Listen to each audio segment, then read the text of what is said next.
नमस्कार। राजनीति विज्ञान बीए पाठ तृतीय के प्रश्न पत्र द्वितीय के अंतर्गत आज हम बात कर रहे हैं आसियान के संबंध में। आसियान एक क्षेत्रीय सहयोग संगठन है जिसका पूरा नाम है association of south east Asian nation.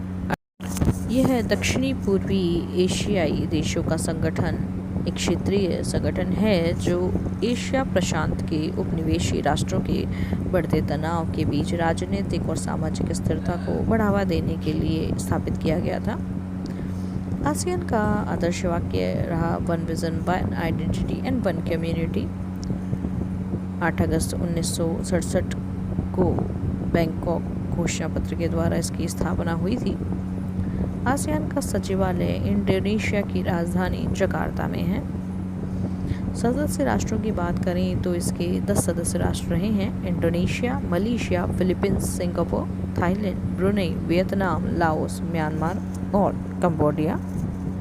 ASEAN की उत्पत्ति एवं विकास के कुछ आधार स्तंभ रहे हैं, जैसे 1967 में आसियान घोषणा पत्र बैंकॉक घोषणा पर संस्थापक राष्ट्रों के हस्ताक्षर करने के साथ ही आसियान की स्थापना होती है। और आसियान के जो संस्थापक राष्ट्र थे वो 5 ही थे: इंडोनेशिया, मलेशिया, फिलीपींस, सिंगापुर और थाईलैंड। 1975 में वियतनाम युद्ध का अंत और वर्ष 1991 में शीत युद्ध के बाद के क्षेत्र में परिस्थितियाँ बदली हैं और इसके साथ ही आसियान की सदस्य संख्या भी दुगनी हो गई। 1984 में ब्रुनेई, 1995 में वियतनाम, लाओस और म्यांमार 1997 में और कंबोडिया 1999 में इसके सदस्य राष्ट्रों के रूप में शामिल हुए। 1995 में दक्षिणी पूर्वी एशिया को परमाणु मुक्त क्षेत्र बनाने के लिए सदस्यों ने एक समझौते पर हस्ताक्षर भी किए। 1997 में आसियान ने विजन 2020 को अपनाया। 2008 में आसियान चार्टर लागू हुआ और कानूनी रूप से बाध्यकारी समझौता भी हुआ। 2015 में आसियान समुदाय का शुभारंभ हुआ। आसियान समुदाय में 3 स्तंभ सम्मिलित हैं: आसियान राजनीतिक सुरक्षा समुदाय, आसियान आर्थिक समुदाय और आसियान सामाजिक सांस्कृतिक समुदाय। आसियान के विभिन्न उद्देश्य रहे हैं जिनको लेकर इस संगठन का निर्माण हुआ है, जैसे दक्षिणी पूर्वी एशियाई देशों के समृद्ध और शांतिपूर्ण समुदाय के लिए आर्थिक विकास, सामाजिक प्रगति और सांस्कृतिक विकास में तेजी लाने हेतु यह संगठन प्रयासरत है। न्याय और कानून के शासन के लिए सम्मान तथा संयुक्त राष्ट्र चार्टर के सिद्धांतों के पालन के माध्यम से क्षेत्रीय शांति और स्थिरता को बढ़ावा देना। आर्थिक, सामाजिक, सांस्कृतिक, तकनीकी, वैज्ञानिक, प्रशासनिक क्षेत्रों में सामान्य हित के मामलों पर सक्रिय सहयोग और पारस्परिक सहायता को बढ़ावा देना। कृषि और उद्योगों के अधिक उपयोग, व्यापार विस्तार, परिवहन और संचार सुविधाओं में सुधार और लोगों के जीवन स्तर सुधार में अधिक प्रभावी ढंग से सहयोग करने के लिए यह संगठन बना है। साथ ही दक्षिण पूर्वी एशियाई दिन को बढ़ावा देना और अंतर्राष्ट्रीय और क्षेत्रीय संगठनों के साथ घनिष्ठ और लाभप्रद सहयोग बनाए रखने के लिए यह संगठन प्रयासरत है। इसी के साथ ही 1976 में दक्षिण पूर्वी एशिया में और सहयोग संधि में आसियान के विभिन्न सिद्धांतों को भी स्वीकार किया, जैसे स्वतंत्रता, संप्रभुता, समानता, क्षेत्रीय अखंडता और सभी देशों की राष्ट्रीय पहचान के लिए पारस्परिक सम्मान हो, बाहरी हस्तक्षेप, जबरदस्ती से मुक्त, अपने राष्ट्रीय अस्तित्व का नेतृत्व करने का प्रत्येक राष्ट्र का अधिकार, एक दूसरे के आंतरिक मामलों में हस्तक्षेप नहीं करना, शांतिपूर्ण तरीके से मतभेदों या विवादों का निपटारा, शक्ति उपयोग अथवा उपयोग करने की चेतावनी का त्याग और आपस में प्रभावी सहयोग। आसियान की संस्था तंत्र की बात करें या प्रक्रिया की बात करें तो सदस्य देशों के अंग्रेजी नामों के वर्णानुक्रम के आधार पर आसियान की अध्यक्षता प्रत्येक वर्ष परिवर्तित होती रहती है। आसियान की सर्वोच्च नीति बनाने वाली संस्था है शिखर सम्मेलन। आसियान की नीति और उद्देश्यों के लिए दिशा निर्धारित करते हैं और चार्टर के तहत शिखर सम्मेलन एक वर्ष में 2 बार निर्धारित किया गया है। शिखर सम्मेलन को समर्थन देने के लिए 4 महत्वपूर्ण नए मंत्रालयिक निकाय भी स्थापित किए गए हैं, जैसे आसियान समन्वय परिषद, आसियान राजनीतिक सुरक्षा समुदाय परिषद, आसियान आर्थिक समुदाय परिषद और आसियान सामाजिक सांस्कृतिक समुदाय परिषद।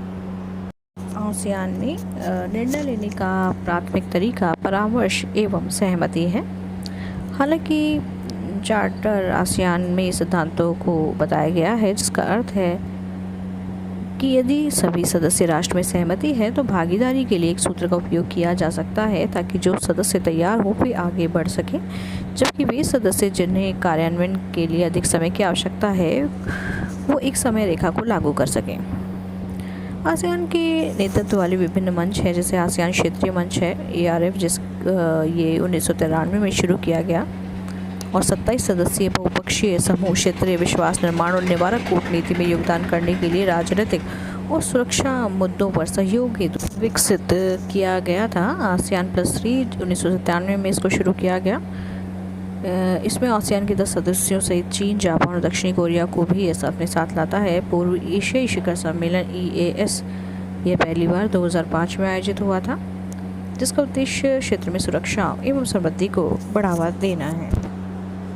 आसियान एक बड़ा क्षेत्रीय संगठन है और एकल रूप में अपने सदस्यों की तुलना में आसियान एशिया प्रशांत व्यापार, राजनीतिक और सुरक्षा मुद्दों को अधिक प्रभावित करता है। जनसंख्या की दृष्टि से देखें तो ये दुनिया की तीसरी सबसे बड़ी जनसंख्या को समाहित करता है, जिनमें आधी से अधिक जनसंख्या 30 वर्ष की आयु से कम है। आर्थिक रूप से देखें तो दुनिया का तीसरा सबसे बड़ा बाजार है ये। एशिया की तीसरी और विश्व की छठी सबसे बड़ी अर्थव्यवस्था है। मुक्त व्यापार समझौते FTA में चीन, जापान, दक्षिणी कोरिया, भारत, ऑस्ट्रेलिया और न्यूजीलैंड के साथ इसमें समझौता हो चुका है। वैश्विक स्तर पर चौथा सबसे लोकप्रिय निवेश का लक्ष्य आसियान के देश है। आसियान की वैश्विक निर्यात में भी लगातार हिस्सेदारी बढ़ी है। साझा चुनौतियों से निपटने के लिए आसियान ने जरूरी मापदंडों का निर्माण किया है और तटस्थ वातावरण को बढ़ावा दिया है, जिससे क्षेत्रीय स्थिरता में इसने निश्चित रूप से योगदान किया है। आसियान के समक्ष कुछ चुनौतियां भी हैं, जैसे एकल बाजारों की आर्थिक और सामाजिक स्थिति में क्षेत्रीय असंतुलन का होना।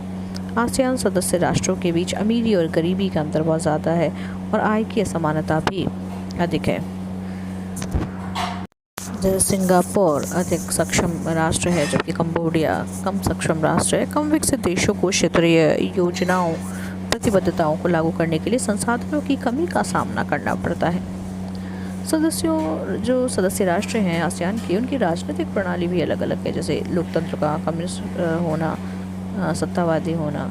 दक्षिणी चीन सागर संगठन में दरार पैदा करने वाला ये मुख्य मुद्दा भी इसके अंतर्गत आता है। आसियान को मानव अधिकारों के प्रमुख मुद्दों पर विभाजित किया गया है।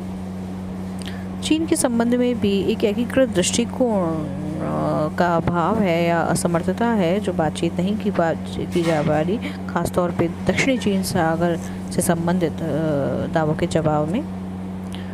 आम सहमति पर अत्यधिक बल मुख्य दोष है। कठिन समस्याओं का सामना करने की बजाय इसको इसलिए टाल दिया जाता है। साथ ही सहमति को लागू करने के लिए आसियान में कोई केंद्रीय तंत्र भी नहीं है। जहाँ तक भारत और आसियान के संबंधों की बात है, तो आसियान के साथ भारत के संबंध उसकी विदेश नीति और एक्ट ईस्ट पॉलिसी की नींव का एक प्रमुख आधार स्तंभ है। भारत के पास जकार्ता में आसियान और पूर्वी एशिया शिखर सम्मेलन के लिए एक अलग अलग मिशन है। भारत और आसियान में पहले से ही 25 साल की डायलॉग पार्टनरशिप है, 15 साल की समिट लेवल इंटरेक्शन और 5 साल की स्ट्रेटेजिक पार्टनरशिप भी है।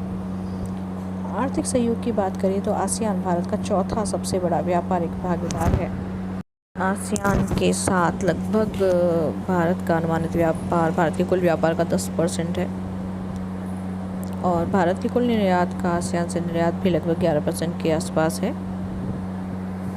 भारत और आसियान देशों के निजी क्षेत्र के प्रमुख उद्यमियों को एक मंच पर लाने के लिए 2003 में आसियान इंडिया बिजनेस काउंसिल की स्थापना भी की गई थी।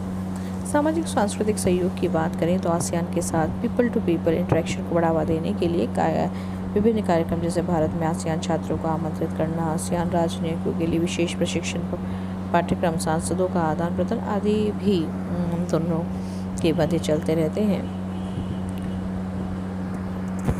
आसियान देशों को वित्तीय सहायता के लिए विभिन्न नीतियाँ भी स्थापित की हैं, जैसे आसियान भारत सहयोग कोष, आसियान भारत S&T डेवलपमेंट कोष, आसियान भारत ग्रीन फंड। इसी के साथ में एक दिल्ली घोषणा, जिसमें आसियान भारत रणनीतिक साझेदारी के तहत सहयोग के प्रमुख क्षेत्र के रूप में समुद्री डोमेन में सहयोग करेंगे, ये भी हो चुका है। दिल्ली संवाद हुआ है, जिसमें आसियान और भारत के बीच राजनीतिक, सुरक्षा और आर्थिक मुद्दों पर चर्चा के लिए वार्षिक ट्रैक 1.5 कार्यक्रम हुआ है।